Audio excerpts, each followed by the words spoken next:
Hi everyone and welcome back. Today we're going to conclude my sabbatical series by looking at my own sabbatical and the kind of lessons I've learned from it and reflections that I've taken. As you may be aware, I've taken a sabbatical earlier this year for 4 months, and it's around 3 months or so since that time, so a lot of time to be able to reflect and look back. So I'm going to share some of the insights with you today, and hopefully they will help you as you consider taking a sabbatical or about to embark on your own one. So let's get into it. So the first lesson or reflection I have to share with you is that you must trust the process. Now, in the previous video, how to plan your sabbatical, a link coming up on the screen, I talk about the whole process of recovery, re-energizing and reorientating. Now that is a solid process to go through and plan your sabbatical. I think my trouble with that was to keep to it. I'm one of these people who likes to kind of push ahead and see if I can be more efficient and get to the end goal as quickly as possible. But sabbatical's not about that. It's about trusting the process and letting each phase unfold itself, and you embrace it as it comes. So what happens, sometimes it feels like nothing's being achieved, but there'll come a point later on the sabbatical where it all suddenly comes together, and where if you trust the process, that will happen. So it is a bit of a step of faith that if you go through that process, you will end up with the change that you're wanting, if you like.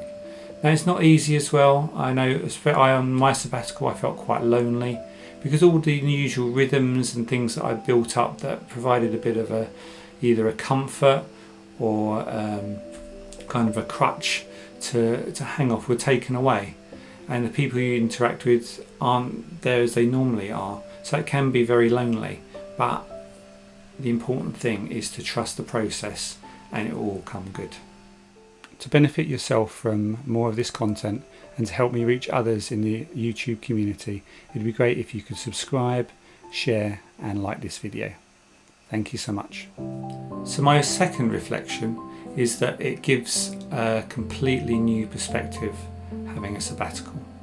Now, before you go into sabbatical, you'll have certain things that are really important to you, and then their importance might have been overblown because you've just gone so deep in them, it's all you can see. But a sabbatical provides a new perspective. It provided me with a new perspective. What mattered to me previously didn't matter to me as I was coming out of that sabbatical. I saw, I suppose, more clearly. I saw things for what they are, and I suppose my identity that might have been wrapped up into things before was kind of cleaned off, and I felt permission to be able to create a new identity. There was a freedom to be able to think outside the box and I suppose think differently as I was moving forward. So a sabbatical really helps you gain a new perspective on things, both in work and family, especially if it coincides with a bit of a changing season for you. The thing with a new perspective though is as you re-enter, you've got to be careful not to fall into old tracks or old familiar things. So you really have to fight hard to cling on to that new perspective. So yeah, that's the second reflection.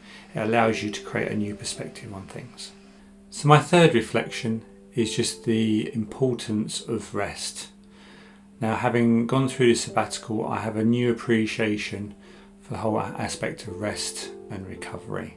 Before, for me, it was one of those things that I had to get through in order to get on to what I wanted to do. Now it is something I look forward to and embrace and think, actually, no, this is an important part of the process. I really try and enjoy my rest times now and make them, I suppose, fun. It's not something, like I say, that I want to just get through as quickly as possible. I kind of created that environment where I'm looking forward to those rest times.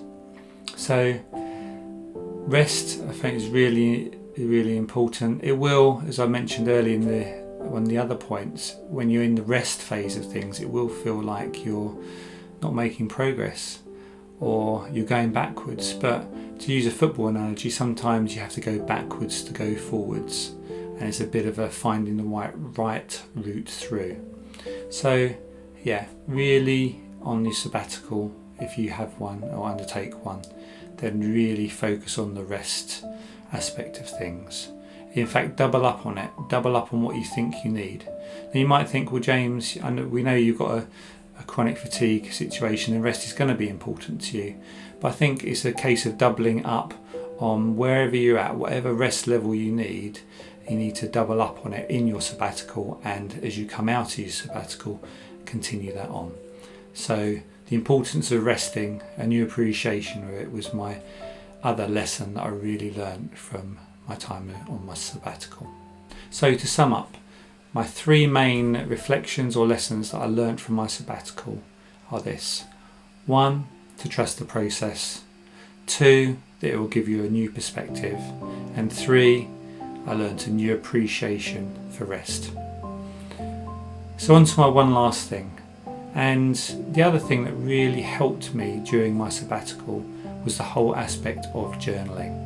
Now, leading up to my sabbatical, I was journaling regularly and daily, but in my sabbatical it really took on a new importance and value as I was able to put down how I was feeling, what progress I was making, and frustrations, new experiences, what I was learning, what I wasn't.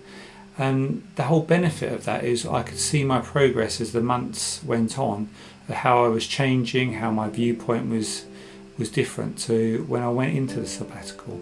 So journaling is a great way of depositing and getting the thoughts out of your head, but also to see the progress that you're making and the trajectory that you're on. So can I encourage you today, whether you're starting a sabbatical or just in normal life, is to really put journaling as a part of your, I suppose, rhythm of what you do. It will bring great benefits for you. In fact, it's been so good to me that I've done a separate video on this, and this will be released in the coming months. So that's it for today. I hope this has been helpful to you. Please subscribe, share and like this video, and have a look at the other videos I've done in the complete sabbatical series. The link will be coming up on the screen now. And yeah, if you've got any comments or thoughts that you would want to share, any questions you've got about the whole aspect of sabbaticals, then please put them in the comments below and I'll get back to you. So that's about it for now. Be fruitful, and I'll see you in the next video.